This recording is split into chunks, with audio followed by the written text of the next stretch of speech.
Сәлеметсіздер ме? Мен Зайсан ауданы шығармашылық орталығының техникалық мектебінің мүшесі Хамид Жан Али. Менің бүгінгі жаңалауға алып келген жобам бұл мото-вездеход. Бұл көлікті кез келген мотоциклдерден пайдаланып жасауға болады. Қолданысқа 70-ші жылдардың ортасында халық арасында өнертапқыштар ойлап тауып енгізді. Арнайы заводтардан жасалынған жоқ және стандарттық үлгілері де жоқ. Әр шебер өзінің қабілетіне, қол жетімділігіне байланысты жасайды. Өйткені қыста қалың қарда таптырмайтын жүру қабілеті өте жоғары техника. Бұл техниканы біз көбіне Иж Планета, Минск, Восход мотоцикл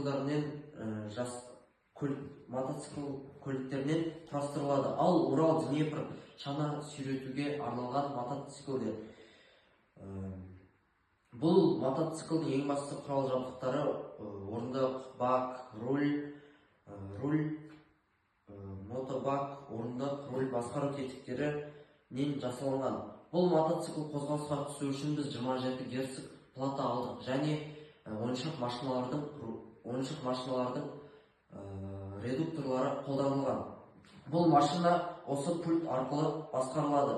Бұл алдыға, оңға, соңға бұрылады және алдыға, артқа қозғалады. Міне осылай жұмыс жасайды. Рөлі барлығы жұмыс жасайды. Алдағы уақытта мен осы мотоциклдің үлкен версиясын жасасам деген ойдамын. Бұл жай ғана осы мотоциклдің кішігірім ғана моделі.